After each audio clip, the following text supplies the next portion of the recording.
जय शिवराय मित्रांनो मित्रांनो आजच्या या व्हिडिओमध्ये आपण पाहणार आहोत की आपले सरकार रजिस्ट्रेशन कशा प्रकारे आपण घर बसल्या 5 मिनिटांमध्ये आपण आपल्या मोबाईलद्वारे करू शकतो आणि रजिस्ट्रेशन झाल्याच्या नंतर उत्पन्न प्रमाणपत्र, कास्ट, रहिवासी प्रमाणपत्र म्हणजेच डोमोसाईल प्रमाणपत्र, अल्पभूधारक प्रमाणपत्र, नॅशनॅलिटी, नॉन क्रिमिनल हे आपण आपल्या मोबाईलद्वारे काढू शकतो, तेही एकदम कमी पैशामध्ये. उत्पन्न प्रमाणपत्र तुम्ही 69 रुपयामध्ये काढू शकता. आणि आजच्या या व्हिडिओमध्ये आपण पाहणार आहोत की आपले सरकार सेवा केंद्र, आपले सरकार या रजिस्ट्रेशन कशा प्रकारे करायचे. तर हा व्हिडिओ नक्की शेवटपर्यंत पहा आणि आपण आपल्या मोबाईलद्वारे आपले रजिस्ट्रेशन करायला शिका. चला व्हिडिओला सुरुवात करूया. आणि चॅनलवर नवीन असाल तर चॅनलला नक्की सबस्क्राईब करा आणि संपूर्ण महाऑनलाईनचे कागदपत्रे कशा प्रकारे काढायची ही सिरीज आपल्या चॅनलवर राबविण्यात येणार आहे. तर त्यासाठी आपल्या चॅनलला नक्की सबस्क्राईब करा आणि बेल नोटिफिकेशन ऑन करा आणि आपल्या या भावाला सपोर्ट करायला विसरू नका. चला व्हिडिओला सुरुवात करूया. सर्वप्रथम आपल्याला आपल्या मोबाईलमधील क्रोम ब्राउझर ओपन करून घ्या. घेतल्याच्या नंतर मित्रांनो आपल्याला इथे आपले सरकार अशा प्रकारे सर्च करायचे. सर्च केल्याच्या नंतर मित्रांनो पहिलीच जी आपल्याला साईट ओपन होते त्यावर आपल्याला क्लिक करायचे. क्लिक केल्याच्या नंतर मित्रांनो अशा प्रकारे आपल्या मोबाईलचा डॅशबोर्ड दिसतो. जर दिसत नसेल तर आपल्याला इथे 3 डॉटवर किंवा इथे क्लिक करा आणि डेस्कटॉप साईट मोड या बटनवर क्लिक करून अशा प्रकारे इंटरफेस करून घ्या. तर आपल्याला इथे मराठी भाषा करायची असेल तर मराठी भाषा करून घ्या किंवा इंग्रजी भाषा करून घ्या. आपल्याला उत्पन्न प्रमाणपत्र, रहिवासी प्रमाणपत्र, नॅशनॅलिटी, डोमोसाईल आणि इतर कोणतेही महाराष्ट्रासाठी लागणारे कागदपत्रे काढण्यासाठी आपल्याला सर्वप्रथम आपले सरकार रजिस्ट्रेशन करणे आवश्यक आहे.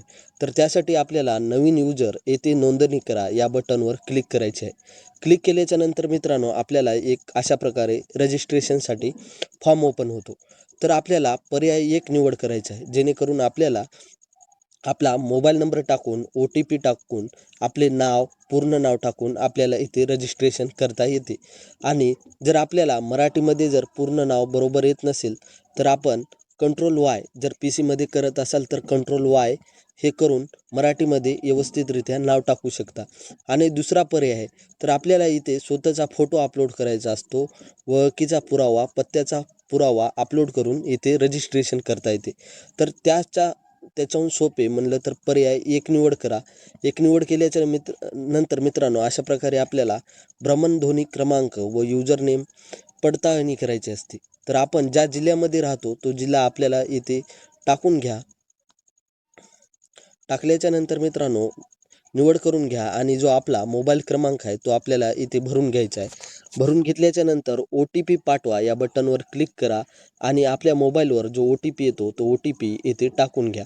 टाकून घेतल्याच्या नंतर आपल्याला एक युजर नेम टाकायचा असतो. तो युजर नेम कशा प्रकारे टाका, आपले एक कॅपिटल नाव आणि 2 स्मॉल लेटर @1 2 3 अशा प्रकारे काही नाव टाका आणि चेक युजर नेम यावर क्लिक करा. इथे जे दिसत आहे यावर क्लिक करा. क्लिक केल्याच्या नंतर मित्रांनो आपण आता समोरची माहिती मी भरून घेतो आणि समोरची माहिती आपण पाहूया.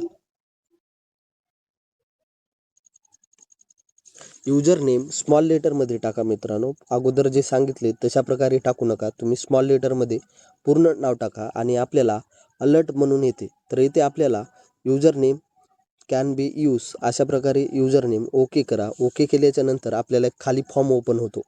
तर आपल्याला इथे पासवर्ड टाकायचा असतो. तर पासवर्ड कशा प्रकारे टाकायचा इथे माहिती दिलेली. तर आपल्याला पासवर्ड कशा प्रकारे टाकायचा इथे माहिती दिलेली. अशा प्रकारे कॅपिटल अक्षर घ्या, त्यानंतर स्मॉल लेटर घ्या, @1 2 3 अशा प्रकारे कोणताही पासवर्ड टाका आणि कन्फर्म पासवर्ड करून घ्या. करून घेतल्याच्या नंतर आपल्या आधारवर ज्या प्रकारे इंग्रजीमध्ये नाव आहे त्या प्रकारे इंग्रजीतील नाव टाका आणि मराठीमध्ये जसे नाव आहे तसेच इथे मराठीमध्ये नाव टाकून घ्या आणि जी आपल्या आधारवर जन्मतारीख आहे तीच टाका. इथे ॲटोमॅटिक वय येऊन जाते आणि आपल्याला मला मान्य आहे या बटनवर क्लिक करा आणि नोंदणी करा या बटनवर आपल्याला क्लिक करायची. चला मित्रांनो मी शॉर्टकटमध्ये माहिती भरून घेतो.